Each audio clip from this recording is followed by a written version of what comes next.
कि ये राजा सत्ता के भूखे नहीं होते हैं, ये राजा विलासी नहीं होते हैं, बल्कि ये राजा जल में कमल की तरह भोगों में नहीं, बल्कि उन भोगों के बीच भी विरक्त रहते थे। उनका स्वरूप बड़ा ही अद्भुत है। वे बचपन में विद्याभ्यास करते थे और फिर प्रजा की सेवा करते थे। नाना प्रकार से स्वयं भले दुख पालें, लेकिन अपनी प्रजा को कभी दुख नहीं होने देते थे। स्वयं रात को जाग लेते थे, मगर अपनी प्रजा सुख से सो सके इसका बड़ा ध्यान रखते थे। प्रजा के सर्वतोन्मुखी विकास के लिए इन राजाओं ने जो अथक योगदान दिया है वो बहुत ही स्तुत्य है और हमारे रोम रोम में कृतज्ञता का भाव भर देता है। इन राजाओं ने इतना ज्ञानानुराग था कि स्वयं ग्रंथ भी लिखे। ये अनेक जैन आचार्यों के लगभग सभी राजा जैन मुनियों के आचार्यों के भक्त होते थे और उनके मार्गदर्शन में ही राज्य व्यवस्था का संचालन करते थे। इन राजाओं की स्वयं की भी भावना जीवन भर मैं कब मुनि बनूं ऐसी रहती थी। संत साधु बनकर विचरूं वह घड़ी कब आएगी। और न केवल भावना रहती थी, बल्कि वे अंत में जरूर मुनि बन जाया करते थे। संलेखना पूर्वक शरीर का त्याग करते थे। कुछ राजा इतने प्रतिभाशाली होते थे कि वे अनेक ग्रंथ भी लिखते थे। कुछ राजा और राजकुमार बचपन में ही मुनि दीक्षा धारण कर लेते थे। असल में हम लोगों ने सत्ता के भूखे और क्रूर राजाओं को ही देखा, इसलिए हमको समझ में ही नहीं आता कि भारत की राज परंपरा कैसी रही है, कैसी अद्भुत हमारी संस्कृति रही है। और बाद में जब वो परंपरा क्षीण हुई तो हमारी पूरी राजनीति विकृत हो गई। और जब राजनीति विकृत हो जाती है तो ये बहुत बुरा होता है, क्योंकि जब राजनीति दूषित हो जाती है तो शिक्षा पर भी उसका प्रभाव पड़ता है, संस्कृति पर उसका प्रभाव पड़ता है, दार्शनिक चर्चाओं में वो आग्रह दुराग्रह आने लगते हैं। लेकिन हमारे ये महान राजा कैसे शांत भाव से अपने को पीछे रखकर पूरी संस्कृति को विकसित होने देते थे। ऐसे हमारे भारतीय संस्कृति के निर्माता, रक्षक, आध्यात्मिक राजाओं का वर्णन हम पढ़ रहे हैं।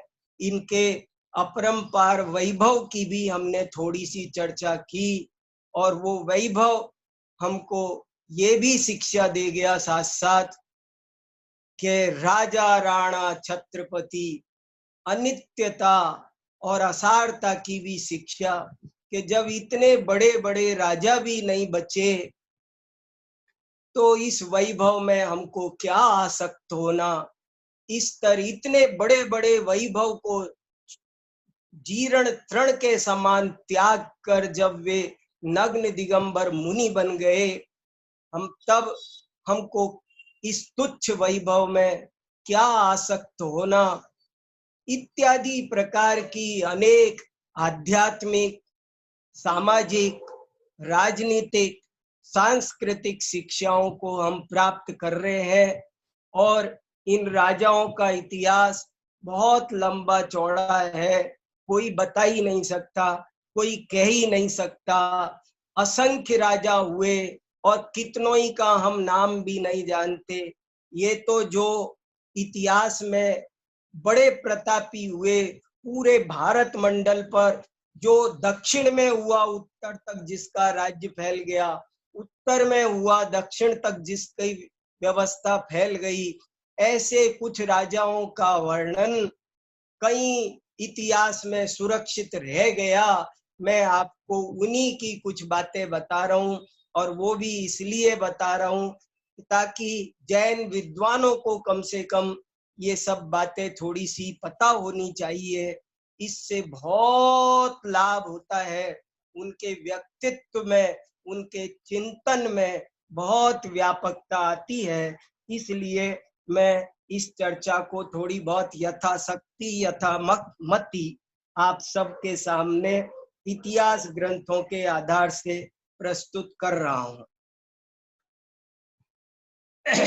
जैन राजाओं के इस इतिहास में अब तक हमने राजा सिद्धार्थ, चेटक, राजा श्रेणिक, चंद्रगुप्त मौर्य, उसका पुत्र बिंदुसार, उसका पुत्र अशोक, उसका पुत्र कुणाल, उसका पुत्र संप्रति, इनके बारे में पढ़ा। इन्होंने किस तरह जैन भावना को अपनाया और दूर दूर तक प्रचारित प्रसारित किया, ये बात हमने समझी। इसके बाद हमने कुछ चेदी वंश के राजाओं के बारे में भी पढ़ा, जिनमें सम्राट खारवेल सबसे प्रमुख दैदीप्यमान सूर्य के समान है। हमने उस सम्राट खारवेल के संबंध में पढ़ा। उसके बाद हमने थोड़ा सा गंग वंश के राजाओं के बारे में पढ़ा। गंग वंश अद्भुत राज, और मैंने तो बहुत ही समुद्र में बिंदु के समान आपके सामने जानकारियां प्रस्तुत की है। गंग वंश, देखो ये सब ज्ञान नहीं होगा तो हमारा वैभव लोग हमसे छीन लेंगे। हमें अपना वैभव, अपनी विरासत, जो लोग अपनी विरासत को नहीं जानते हैं, पूर्वजों के वैभव को नहीं जानते हैं और संभाल कर नहीं रखते हैं, उनका वो सब वैभव लुप्त हो जाता है। तो हमने गंग वंश, ये गंग वंश क्या होता है आप महापुराण उठाकर पढ़िए और भरत चक्रवर्ती के पुत्रों का नाम पढ़िए। तो गंग भरत चक्रवर्ती के एक बेटे का नाम है और उसी के आधार पर ये गंग वंश प्रारंभ हुआ। और इस गंग वंश ने भी जैन संस्कृति की जो सेवा की है वो स्तुत्य है, गजब सेवा की है। ऐसे बड़े बड़े महान राजा इसमें हुए। दड़िग माधव से मैंने आपको सब बताया। और ये गंग वंश करीब 1000 वर्ष तक पूरे भारत पर अखंड राज्य करता है। राजमल्ल करीब करीब इसके अंतिम राजा बहुत बड़े हुए, और उनका मंत्री था चामुंडराय, जो नेमी चंद्र सिद्धांत चक्रवर्ती का बड़ा ही भक्त था और जिसने श्रवण बेलगोला में गोमटेश्वर बाहुबली की मूर्ति का निर्माण किया। ये सब गंग वंश की स्वर्णिम कहानियां हैं मित्रों। इसके बाद हमने राष्ट्रकूट के राजाओं के बारे में पढ़ा। देखो ये कुछ कुछ वंशों के नाम तो सुनो, हमारे आचार्यों के ग्रंथों को जब आप पढ़ोगे, उनकी प्रशस्तियां पढ़ोगे, तो आपको समझ में नहीं आएगा ये सब क्या है, कहाँ इनका वर्णन है। मैंने आपको सब सहायक पुस्तकें भी बताई कि इसका वर्णन यहाँ है, इसका जब आप पढ़ेंगे पढ़ाएंगे, आपको जब जानने की इच्छा होगी कि शांति वर्मा राजा ये थे, तो कौन शांति वर्मा राजा, वो तो आपको पता तो चले कि इसकी सामग्री कहाँ है। तो वो सब संदर्भ भी आपको दे रहा हूं ताकि आप उनमें जब समय मिले तो आप अपनी जानकारी को बढ़ा सके। तो हमने फिर गंग वंश को पढ़ा। गंग वंश के बाद राष्ट्रकूट वंश को पढ़ा। राष्ट्रकूट वंश का मतलब सौराष्ट्रकूट। सौराष्ट्रकूट का में सबसे प्रतापी राजा हुए अमोघ वर्ष। अमोघ वर्ष। अमोघ वर्ष माने जो जिन सेनाचार्य को अपना गुरु मानते थे और जिन सेनाचार्य से जिन्होंने मुनि दीक्षा ली थी, जिन सेनाचार्य के काल में ही ये थे। और जिन सेनाचार्य ने जय धवला का लेखन इनके राज्यकाल में किया, वीरसेन आचार्य इनके राज्यकाल में, धवला जय धवला की ठीक 63 वर्ष तक शासन किया अमोघ वर्ष ने। फिर अमोघ वर्ष के बाद अकाल वर्ष, नित्य वर्ष, ऐसे वर्ष वर्ष नाम के एक राजाओं की परंपरा चली। और ये केवल गुजरात में नहीं, ये मान्यखेट, नासिक, महाराष्ट्र से लेकर के पूरे बेल्ट में उत्तर भारत तक इनका शासन चला। कैसे ये राजा, सत्यव्रत शास्त्री ने लिखा है कि ये राजाओं ने, इनमें से कुछ ऐसे अद्भुत महान राजा जैन हुए कि जिन्होंने रक्त की एक बूंद नहीं बहाई जीवन में। गजब की बात है कैसे कैसे ये राजा काम करते थे। राजनीति क्या होती है, आज राजनीति दिशाहीन हो गई है तो हमारा सारा देश ही दिशाहीन हो गया। इसलिए भी इस विषय को समझना जरूरी है। यदि राजनीति दिशा पर रहे तो हमारी शिक्षा, संस्कृति, कला, सब चीजें सुरक्षित रहे और एक दिशा पर चले। तो मित्रों, हमने राष्ट्रकूट राजाओं का वर्णन पढ़ा। राष्ट्रकूट राजाओं के वर्णन के बाद हमने सोलंकी राजाओं का वर्णन पढ़ा। सोलंकी राजाओं का एक काल था और सोलंकी राजाओं ने जो जैन शासन की सेवा की है वो अद्भुत है। इनमें से कभी कभी एक एक दो दो का नाम तो आपको याद रहे ना, कौन सोलंकी राजा कहाँ थे। सोलंकी राजाओं में सबसे ज्यादा उल्लेखनीय नाम जिसका है वो है कुमारपाल। कुमारपाल चरित नाम का जैन आचार्य ने एक ग्रंथ लिखा है, पूरा ग्रंथ लिखा। और उस कुमारपाल का पूरा बचपन से लेकर जीवन अंत तक उनका पूरा, जब तक वो दीक्षा लेते हैं साधु की, तब तक क्या उसका उसमें वर्णन है। कुमारपाल राजा मुख्य रूप से गुजरात में काम कर रहा था और गुजरात में उस कुमारपाल राजा ने अहिंसा को जो बढ़ावा दिया, जो बढ़ावा दिया, जो बढ़ावा दिया, वो इतना बढ़ावा दिया कि आज तक, आज 800-900 वर्ष हो गए, अभी भी वहां हिंसा उस तरह नहीं फैल पा रही है। वो सब कुमारपाल राजा का प्रताप है। कुमारपाल राजा की वजह से पूरे गुजरात राज्य में कोई एक भी व्यक्ति उस राज्य काल में मद्य, मांस, मधु का सेवन नहीं करता था। बहुत सूक्ष्म हिंसा से विरक्त रहता था, जरा सी भी हिंसा नहीं करता था। ऐसी उनकी बड़ी सुंदर प्रेरणा थी। उन्होंने मिल करके अनेक साधुओं के साथ में, और ये काम डंडे के बल पर नहीं किया गया था।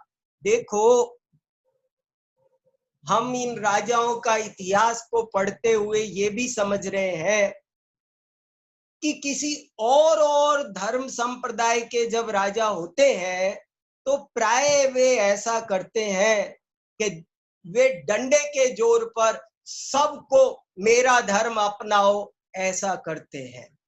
वे लोगों को मार देते हैं, धर्म परिवर्तन को मजबूर करते हैं। लेकिन जैन राजाओं ने कभी भी ऐसा कोई काम नहीं किया। जैन राजा धर्म निरपेक्षता का उत्कृष्ट उदाहरण प्रस्तुत करते थे। खारवेल के शिलालेख में हमने पढ़ा कि वो सभी धर्मों का आदर करता था।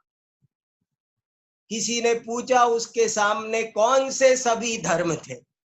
लोग बहुत ध्यान से आप सुन रहे हैं और प्रश्न पूछते हैं, मेरे पास बहुत प्रश्न आ रहे हैं। किसी ने पूछा कि खारवेल सभी धर्मों का आदर करता था, तो सभी धर्म माने क्या? उसके काल में कौन से, आज से 2200-2300 साल कौन से धर्म थे? उस समय सिख नहीं, ईसाई नहीं, मुसलमान नहीं, ये सब बाद में आए। तो उनके समय में कौन से बहुत सारे धर्म हो गए, तो वहां पर ये उल्लेख भी है। दो धर्म मुख्य रूप से माने जाते रहे, ब्राह्मण और श्रमण, ये दो है। और थोड़ा मानो तो श्रमण, इनकी भी शाखाएं बहुत रही। जैसे ब्राह्मण में भी जो चाहे सांख्य धर्म मानो, जो चाहे वेदांत मानो, जो चाहे मीमांसा मानो, जो चाहे न्याय वैशेषिक मानो। श्रमण धर्म में भी जो चाहे बौद्ध मानो, जो चाहे जैन मानो। उपदेश देने में राजा विश्वास करते थे, जैन राजा, लेकिन कोई कठोर आदेश देना वे पसंद नहीं करते थे। ये भी बातें हमने समझी। तो कुमारपाल राजा ने पूरे गुजरात में अहिंसक संस्कृति का साहित्य इतना लिखाया, इतना लिखाया, बहुत साहित्य लिखवाया, और हमारी संस्कृति की तीर्थों का, मंदिरों का निर्माण कराया, रक्षा करवाई। ये सब काम कुमारपाल राजा ने किया। यहाँ तक हम ये सब बातें पढ़ी। इसके बाद में अब हम थोड़ी सी चर्चा को आगे बढ़ाएं तो परमार वंश के राजाओं की आज हम जरा सी चर्चा करेंगे कि परमार वंश के राजाओं ने भी जैन शासन की बड़ी भारी सेवा की है। लेकिन एक प्रश्न और जबरदस्त आया है, तो मैं आपके सामने उसको भी रखकर थोड़ी सी चर्चा कर लेना चाहता हूँ। हमारे एक बहुत अच्छे विद्वान मित्र हैं, उन्होंने एक प्रश्न लिखा है मुझे। प्रश्न ये है कि आपने अशोक सम्राट को जैन होने की बात कही, पर इतिहास की सभी किताबों में तो उसे बौद्ध लिखा है, वो बौद्ध था, बौद्ध था। तो आप इसे जैन कह रहे हैं, ये सब क्या है? और फिर कदाचित आप समझा भी दें, आपके कहने से हम समझ भी जाएं, तो हम किसको समझाएं और कौन सुनता है? कोई सुनता नहीं है, हमारे कहने से क्या होता है? ये प्रश्न है, बहुत अच्छा प्रश्न है। मैं इस पर थोड़ी सी चर्चा करना चाहता हूं। देखो बात क्या है मित्रों, मैंने ये दावा नहीं किया कि अशोक जैन ही था, बौद्ध बिल्कुल नहीं था, लेकिन मैंने ये प्रमाण दिए और ये पूरी पूरी संभावना व्यक्त की। उन प्रमाणों के आधार पर ये सिद्ध किया कि सम्राट अशोक बौद्ध नहीं, जैन ही था। अब आप समझिए मैं कैसे कह रहा हूं। मैं एक दफे फिर से 2 मिनट में दोहराता हूं, ये बात सभी जैन विद्वानों को बहुत शांति से सुननी, समझनी, नोट करनी चाहिए, क्योंकि इस बात पर आपसे जब भी कहीं बोलेंगे तो बहुत मुकाबला होगा। मैं प्रमाण सहित आपको कुछ बातें नोट करा रहा हूं। सम्राट अशोक को बौद्ध कह रहे हैं तो उसका उनको प्रमाण देना पड़ेगा। वो क्या प्रमाण दे रहे हैं उनसे पूछो। मैंने बहुत सारे देख लिए और मेरे पास देखो ढेर सारे प्रमाण हैं, और इतिहासकारों ने ये लिखा है कि ये समस्त युक्तियों द्वारा सम्राट अशोक के बौद्ध होने का कोई समर्थन नहीं होता है। माने बौद्ध सिद्ध करने, लेकिन मैं जैन सिद्ध करने की आपको तर्क देता हूं। सम्राट अशोक जैन क्यों था, इसका मैं आपको कुछ तर्क देता हूं। एक तर्क, ये सामान्य तर्क तो यही है कि उसके पिता जैन, उसके बाबा जैन, उसका बेटा जैन, उसका पोता जैन, पूरा का पूरा उसका कुल धर्म जैन, उसकी पत्नी जैन। और इतिहासकारों ने भी इतना तो लिखा ही है कि वो 29 वर्ष तक जैन ही रहा। तो एक तो ये सामान्य प्रमाण, लेकिन चलो छोड़ो। दूसरा आप देखते हैं, एक दिव्यावदान नाम का बौद्ध ग्रंथ है, दिव्यावदान। उस दिव्यावदान ग्रंथ में एक राजा, उसका सम्राट अशोक का जीवन चरित्र है। उस जीवन चरित्र में एक जगह एक दिन भोजन करने अशोक बैठता है तो थाली में प्याज आ गया। तो अशोक बोलता है अहम कथम पलांडुम भक्ष्य, के हे रानी मैं प्याज कैसे खा सकता हूं। तो माने प्याज खाने का निषेध बौद्ध संस्कृति में इस तरह के खान पान का निषेध ही नहीं है, ये जैन संस्कृति में ही ऐसा निषेध है। अगला प्रमाण सुनिए कि उसके अनेक शिलालेख ये सिद्ध कर रहे हैं कि वो जैन था। कैसे? देखिए, एक शिलालेख में ये लिखा है कि अष्टमी, चतुर्दशी और तीनों अष्टानिकाओं में कोई भी पशु वध ना करे। ये गिरनार का शिलालेख है। क्या ये शिलालेख लिखवाने वाला जो अष्टमी, चतुर्दशी, अष्टानिका, ये बात। तीसरा तर्क। चौथा तर्क सुनो आप। श्रवण बेलगोला में चंद्रगिरी पर्वत पर एक मंदिर है बहुत बड़ा, और वहां एक शिलालेख लिखा हुआ है कि इस मंदिर को, उसका नाम है चंद्रगुप्त वसदी। उस चंद्रगुप्त वसदी को वसदी, वसदी माने मंदिर, चंद्रगुप्त वसदी वो कई मंदिरों का मंदिर है, बहुत बड़ा मंदिर है। उस मंदिर पर शिलालेख कि इस शिलालेख को सम्राट अशोक ने अपने दादा चंद्रगुप्त की स्मृति में बनवाया, इसलिए इस मंदिर का नाम चंद्रगुप्त वसदी है। तो एक ये बात। फिर मैंने आपको J.R. फर्लांग का एक स्टेटमेंट सुनाया था, ये आ गया। ये इस शिला एक बहुत बड़े इतिहासकार हुए हैं मेजर जनरल J.S.R. फर्लांग, और उनकी एक पुस्तक है साइंस ऑफ कंपैरेटिव रिलीजन। इसके पेज नंबर 20 पर साफ साफ लिखा है कि जैन और बौद्ध धर्म के मध्य राजा अशोक इतना कम भेद देखता था कि उसने सर्वसाधारण में अपना बौद्ध होना अपने राज्य के 12वें वर्ष में कहा। इसलिए उसके कई शिलालेख करीब करीब सभी जैन सम्राट के रूप में उपलब्ध होते हैं। इससे भी पता चलता है। और एक बात आपको बताता हूं कि क्या क्या है ये दुनिया में क्या ये जैन बौद्ध ये समान तंत्र समझे जाते हैं, और आम जनता इनके बीच बहुत फर्क नहीं कर पाती है, और धड़ल्ले से जैन मूर्तियों को आज भी हम देखते हैं, लोग जैन मूर्तियों को बौद्ध मूर्ति कह देते हैं। तो इससे पता चलता है कि एक एक साधारण जनता में जैन और बौद्ध का इतना फर्क ही नहीं है कि वो जरा जरा सी बात के कारण वो सबको एक ही भाव तोल देती है। यहाँ भी बहुत सारे लोग आते हैं, सब जगह आते हैं, मैंने बताया। तो इसलिए भी ये भ्रम फैल जाता है कि भाई वो बौद्ध रहा। और एक बात अंतिम और बहुत महत्वपूर्ण, वो ये है, देखो हुआ ये है, मैंने इतिहास की किताब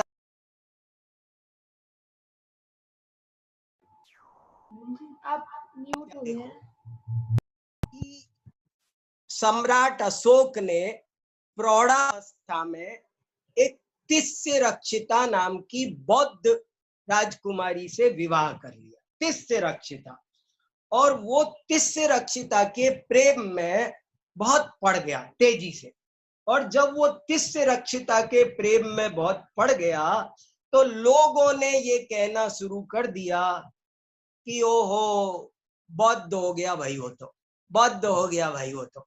हमारी समाज में उसने भी थोड़ा बौद्ध की तरफ पक्ष लेना शुरू किया, और इससे समाज में ये संदेश चला गया।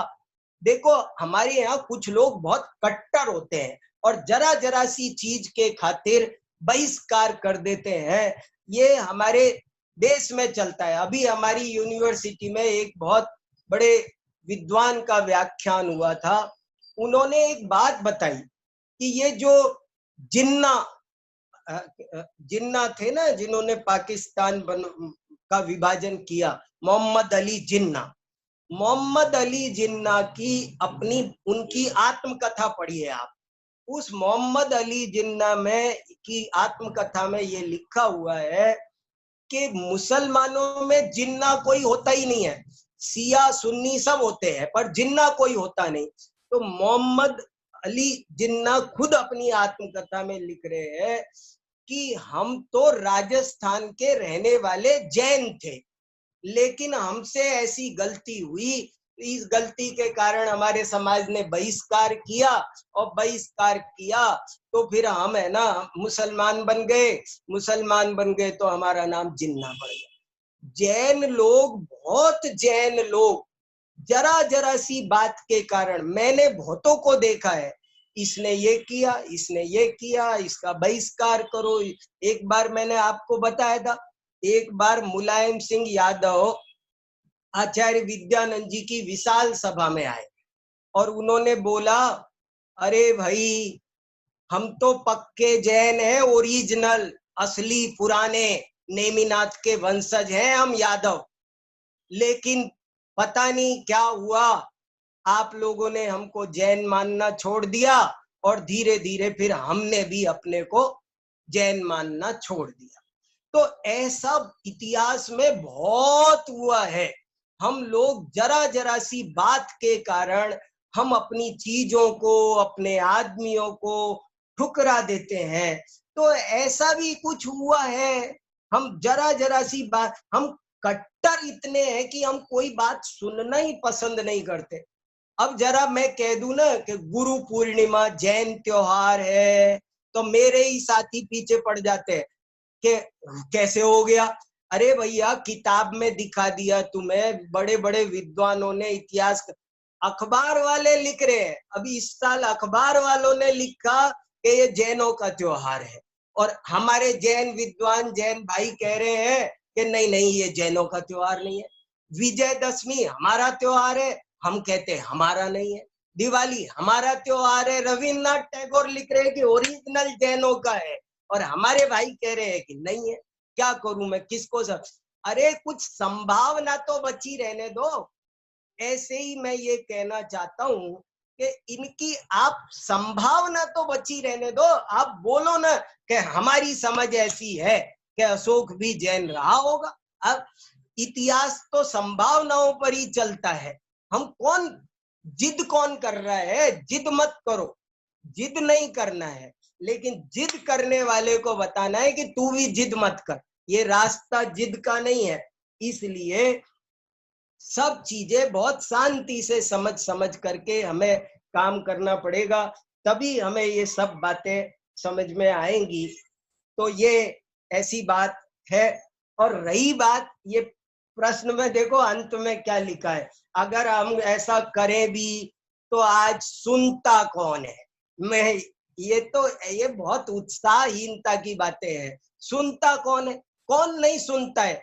अगर आप पवित्र हृदय से पवित्रता पूर्वक कोई बात कहें और लोग ना सुने, ऐसा हो नहीं सकता। सुनते हैं, लोग सुनते हैं, जरूर सुनते हैं। हमारा तो पक्का अनुभव है, हमने बहुतों को सुनाया है और मनवाया है, और लोगों ने खुशी खुशी माना है।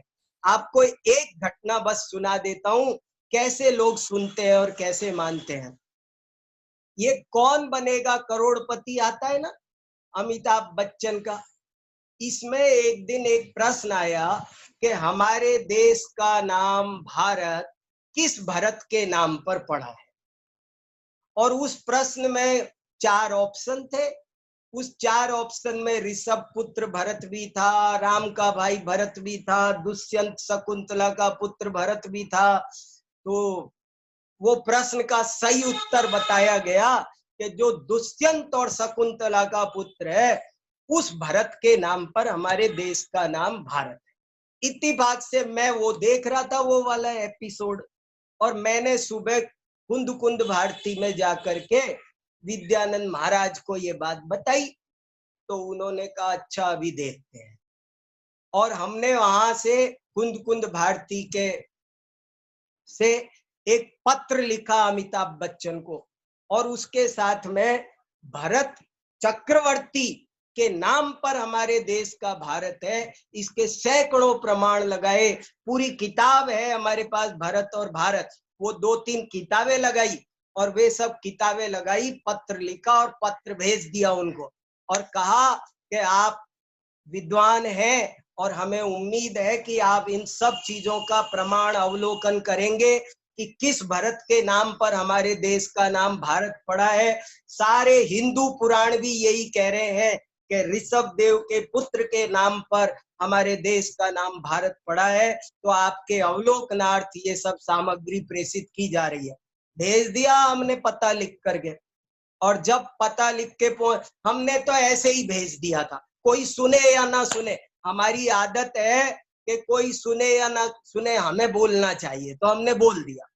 लेकिन आप देखो कमाल कि थोड़े ही दिन बाद उसी कौन बनेगा करोड़पति के सेट पर अमिताभ बच्चन बोलते हैं कि पिछले दिनों एक प्रश्न का उत्तर हमने ये सही किया था, लेकिन लोगों ने हमारा ध्यान आकर्षित किया और हम उसे संशोधित करते हैं कि भारत देश का नाम दुष्यंत शकुंतला के पुत्र के नाम भरत के नाम पर भारत नहीं पड़ा, बल्कि ऋषभ देव के पुत्र भरत के नाम पर हमारे देश का नाम भारत पड़ा।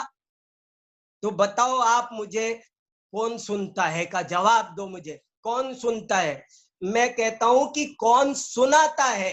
कोई सुनाता नहीं है। हम डरते हैं, हमको सुनाना नहीं आता है, बताना नहीं आता है, हमें पता नहीं है। ये सच्चाई है। अगर हमको बताना आता है तो ऐसी बात नहीं है मित्रों, सब सुनने तैयार, सब भगवान आत्मा है, सब समान है, सब में योग्यता है, सब भावी सिद्ध है। कौन नहीं समझेगा? समझाओ एक बार, कौन कहता है कि आसमां में सुराग नहीं हो सकता? एक पत्थर तो तबीयत से उछालो यारो। इसलिए ऐसी हल्की बातें, पुरुषार्थहीनता की बातें न करें कि सुनता कौन है, सुनते हैं सुनाने वाला चाहिए। तो मैं अब थोड़ी सी बात आपको परमार राजाओं की सुनाना चाहता हूं। समय कम है हमारे पास, बहुत सारी बातें है। मैं परमार राजा क्या होते थे देखो, ये उत्तर भारत के राजा है परमार राजा, और इनकी प्राय उपाधि थी भोज, भोज राजा। आप ये समझ लो परमार राजाओं में भोज राजा मुख्य थे। और ये भोज राजा के बारे में कुछ भी कहो, बोले भोज राजा एक ही नहीं हुआ है, इसके बारे में कुछ पूरी जानकारियां नहीं मिलती है। कोई कहता है कि नहीं भोज राजा एक ही था, लेकिन इतिहासकारों का कहना है कि जैसे विक्रमादित्य नाम का एक राजा नहीं था, वास्तव में विक्रमादित्य एक उपाधि बन गई, ऐसे ही भोज नाम का एक राजा नहीं था, भोज नाम की एक उपाधि बन गई। भोज का बेटा और जो परंपरा आई वो सब भोज राजा की रही। और ये करीब 9वीं शताब्दी से 12वीं शताब्दी के बीच का टाइम है। इस समय इन राजाओं ने बहुत, ये बड़े ही वीर, पराक्रमी, कवि और विद्या प्रेमी होते थे। तो इनकी क्या विषय, वीर, पराक्रमी, कवि और विद्या प्रेमी। प्रबंध, चिंतामणि आदि जैन ग्रंथों में इनके संबंध में अनेक कथाएं मिलती है। जैन ग्रंथों में देखो, अनेक संस्कृत कवियों का यह प्रश्रयदाता था, जिनमें जैन कवि धनपाल भी था। धनपाल कवि नामक जैन आचार्य महसेन और अमित गति का वह बहुत सम्मान करता था। उसके आश्रय में कई ग्रंथ भी लिखे थे। वो जैन हो या नहीं, किंतु जैन धर्म का पोषक अवश्य था। ये लाइन कितनी बढ़िया लिखी है ना, वह जैन हो या नहीं, लेकिन जैन धर्म का पोषक अवश्य था। एक और बात, जैन राजाओं में मैंने बताया ना, वो अपना सार्वजनिक रूप से जैनत्व होना प्रकट नहीं करते, क्योंकि उनके लिए सब प्रजा बराबर है। ये भी एक विशेष बात देखो, वह जैन था या नहीं, किंतु जैन धर्म का पोषक अवश्य था। फिर इसके उत्तराधिकारी भी भोज परमार। भोज परमार प्राचीन वीर विक्रमादित्य की तरह भारतीय लोक कथाओं का एक प्रसिद्ध नायक बन गया। वीर पराक्रमी, सूरवीर प्रतापी होने के साथ साथ परम विद्वान, सुकवि, कला मर्मज्ञ। इसके समय में कला ने बहुत उन्नति की, विद्वानों का आश्रयदाता और जैन धर्म का पोषक था। उसके समय में धारा नगरी, धारा समझ गए आप, धारा नगरी माने उज्जैन के आसपास के एरिए को धारा कहते थे। तो उस समय में धारा नगरी, बहुत ध्यान से सुनो, कितनी बढ़िया बात लिखी। उसके समय में धारा नगरी दिगंबर जैन धर्म का एक प्रमुख केंद्र थी और राजा जैन मुनियों एवं विद्वानों का बड़ा आदर करता था। अब नाम सुनो, अमित गति, माणिक्य नंदी, नय नंदी, प्रभाचंद्र आदि अनेक ग्रंथों के रचयिता दिग्गज जैनाचार्यों ने परमार भोज देव से आश्रय एवं सम्मान प्राप्त किया। आप समझे इस राजा भोज की कहानी। राजा भोज ने धारा नगरी में शासन किया, बहुत बड़ा कला प्रेमी। और कौन कौन राजा हो गए उस समय, कौन कौन जैन आचार्यों को उसने काम करने की सुविधाएं जुटाई, किनकी सेवा की? जिन्होंने परीक्षा मुख सूत्र लिखा, परीक्षा मुख सूत्र और प्रमेय कमल मार्तंड, दोनों जहां लिखी गई उस जगह का नाम है धारा नगरी। और वहां उस समय कौन शासन करता था? राजा भोज। राजा भोज शासन करता था। अब कैसे ऐसे राजाओं का बहुमान ना आए? राजा भोज पर मेरे पास इतनी सामग्री है, मैं आपके बहुत लंबी चौड़ी बहुत सारी बातें कर सकता हूँ। बहुत देखो, राजा भोज पर हमने ये प्राकृत विद्या का एक विशेषांक निकाला था राजा भोज पर। ये जैन सरस्वती है, ये राजा भोज ने बनाई है। ये देखो, ये राजा भोज के दरबार में जैन सरस्वती। और जैन सरस्वती का क्या प्रमाण है? ये देखो, ये सरस्वती है। इस सरस्वती के ऊपर ये देखो, दिखाई दे रहा है आपको? मैं और पास लाता हूँ। ये देखो, जिनेंद्र भगवान बैठे हुए हैं, जिनेंद्र भगवान ऊपर है। और अभी इसका बहुत विस्तृत, ये तीर्थ वंदना ने एक जैन सरस्वती का विशेषांक निकाला है। और पंडित टोडरमल जी ने लिखा है, पंडित टोडरमल जी का सुनाऊं आपको? पंडित टोडरमल जी त्रिलोक सार की टीका गाथा 988 पेज नंबर 753, वहां पर लिखते हैं सरस्वती के बारे में कि ये प्रश्न भी उठाया कि सरस्वती को मानना ये क्या है, ये धर्म है कि मिथ्यात्व है? और क्या कैसा सुंदर उन्होंने उत्तर दिया। ये देखो, ये पूरी हमने इसकी स्टडी की है। अभी मैं थोड़ी चर्चा करता हूँ, अभी थोड़ा सा ये और पढ़ता हूँ, 1 मिनट। माणिक्य नंदी आचार्य, प्रभाचंद्र आचार्य, परीक्षा मुख सूत्र, प्रमेय कमल मार्तंड आदि अनेक ग्रंथों के रचयिता दिग्गज जैनाचार्यों ने परमार भोजदेव से आश्रय एवं सम्मान प्राप्त किया। आचार्य शांति सेन ने उनकी राजसभा में अनेक अजैन विद्वानों को शास्त्रार्थ में पराजित किया था। मैंने एक दिन आपको भक्तामर स्तोत्र की कहानी सुनाई है, आप वो प्रवचन भी सुन लेना। लोगों ने बदनाम कर दिया कि राजा भोज ने मानतुंग आचार्य को 48 तालों में डाल दिया था, वो जैन धर्म का द्वेषी था। ये बात सफेद झूठ है, ऐसा है नहीं। उसने मानतुंग आचार्य को किसी जेल में नहीं डाला था, बल्कि मानतुंग आचार्य को बहुत बड़ा सम्मान दिया था। सारे शास्त्रार्थ के बीच में, सारे दर्शन के शास्त्रार्थ के बीच में मानतुंग आचार्य को ही निर्णायक बनाया था। और मानतुंग आचार्य ने वो सब विविध मतों का खंडन करके जैन मत की, स्यादवाद मत की स्थापना की थी। इसका नाम था 48 ताले तोड़ना। वो पूरा व्याख्यान मैं कर चुका हूँ, तो वो सुनेंगे तो आपको समझ में आएगा। तो राजा भोज जैन धर्म का बहुत ही वो था।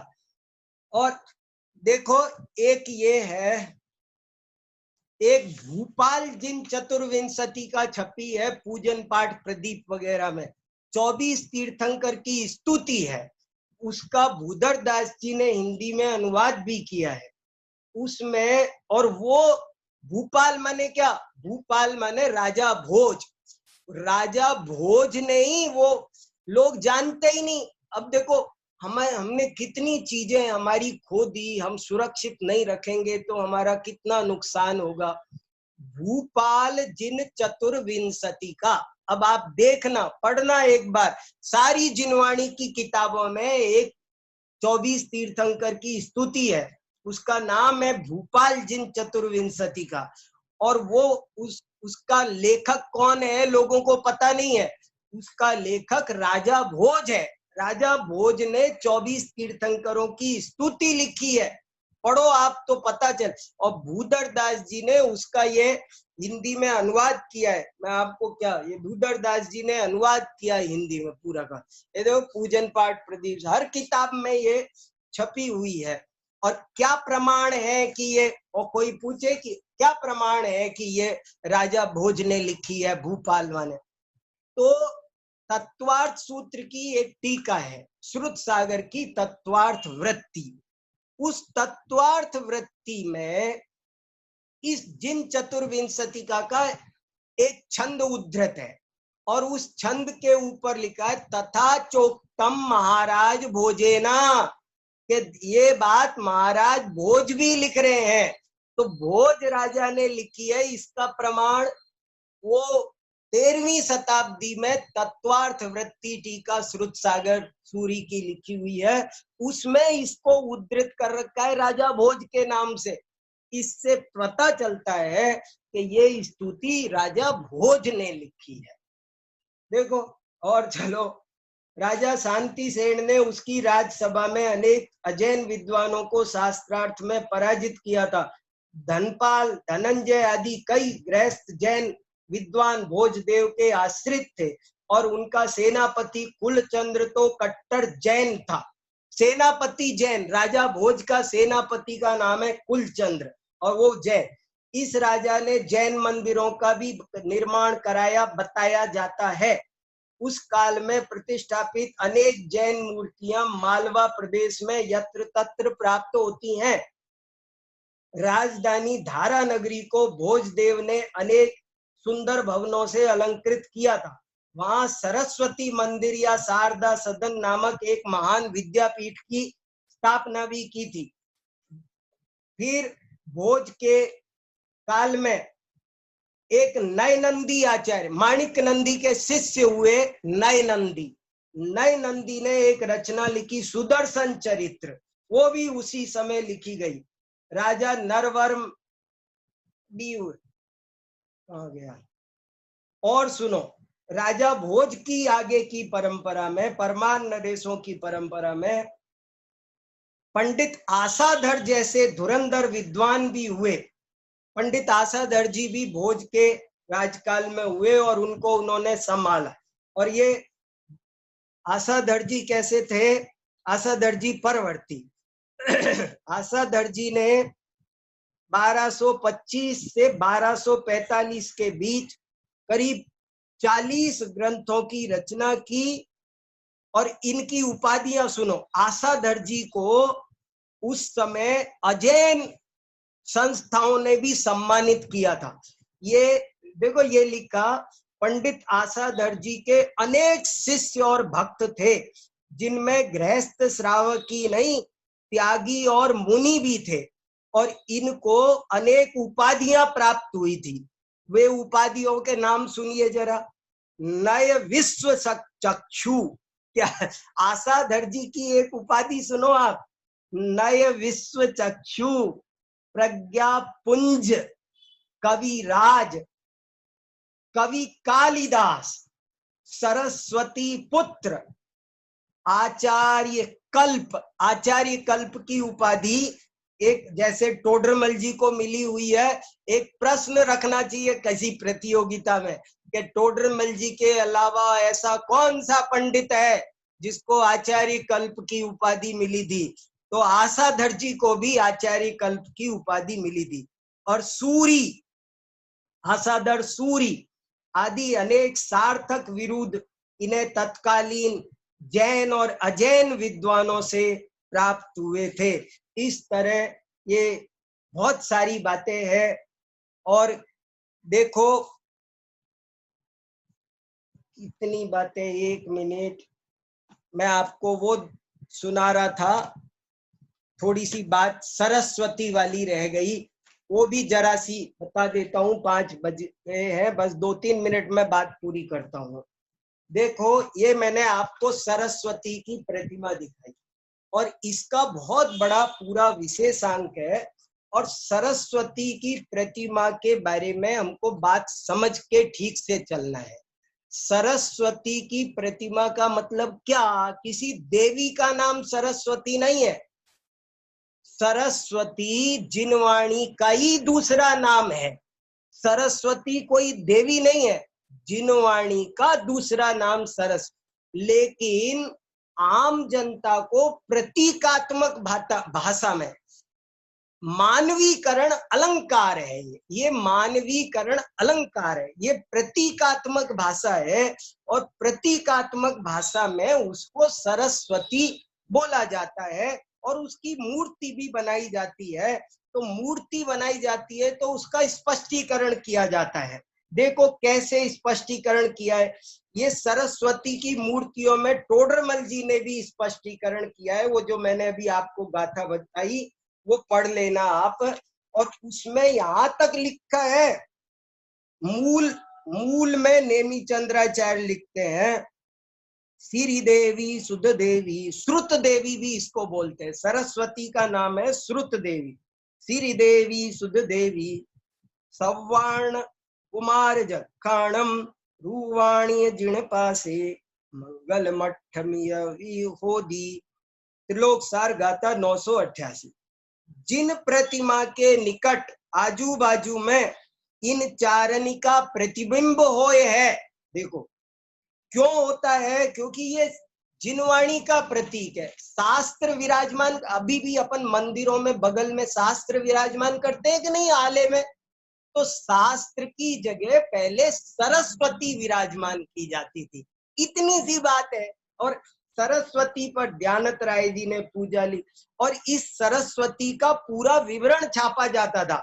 और ये मयूर वाहिनी, हंस वाहिनी, हंस जैसे दूध पानी को अलग कर देता है, ऐसे ही शरीर और आत्मा का भेद विज्ञान करा दे, ज्ञान और राग का भेद विज्ञान करा दे, उसका नाम है सरस्वती। सरस्वती माने हंस पर बैठी है, मयूर पर बैठी है, हाथ में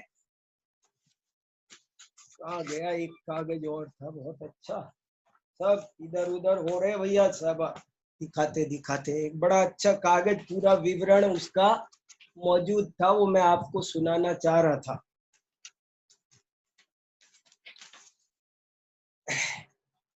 देखो वही नहीं, देखो सरस्वती के प्रतीक पर विवरण क्या दे रखा है कि, और लिखा है, सभी देवी देवता संसार में सरस्वती की उपासना सब करते हैं और ब्रह्मा विष्णु महेश सब सरस्वती के दास है। और इसके हाथ में ये जो सरस्वती की मूर्ति है, ये जो देखो वाग देवी प्रतिमा धारानगर, राजा भोज ने जो पूरा राज दरबार था, उस राज दरबार में एक सरस्वती की ये मूर्ति लगा रखी थी। ये वहां का फोटो है, अभी भी वहां म्यूजियम में रखी हुई है ये। और यहाँ जैन मंदिरों में बहुत जगह मिलती है, अभी भी लाडनू, मथुरा, सब जगह सरस्वती की मूर्ति पाई जाती। तो ऊपर जिन बिंब है, हाथ में ताड़ पत्र है, मतलब आगम है, आगम से प्रतिबद्ध है, हाथ में माला है, आमनाय करो, वाचना, प्रच्छना, ये सरस्वती में पूरे 5 अंग है, वाचना, प्रच्छना, अनुप्रेक्षा, आमनाय, धर्मोपदेश, ये सब इसका स्वरूप है। तो इस तरह, और नीचे चरणों में ये देखो, ये तस्वीर ज्यादा क्लियर नहीं है, ये है, ये क्लियर है। ये इसमें ये जो देखो, ये सबसे नीचे जो ये बैठा हुआ है ना, ये एक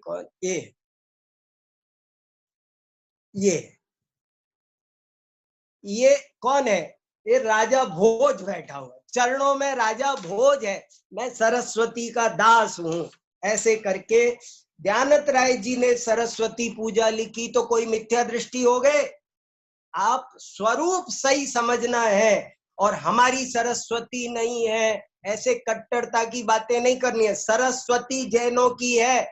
आपको, हमको, सबको जब तक उदार दृष्टिकोण हमारा नहीं होगा, हम चीजों को ठीक से नहीं समझेंगे।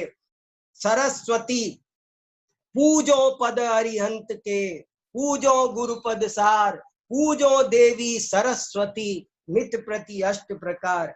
इसलिए सरस्वती का स्वरूप भी जिनवाणी के अनुकूल ही है, जिसकी कभी और अपन चर्चा करेंगे।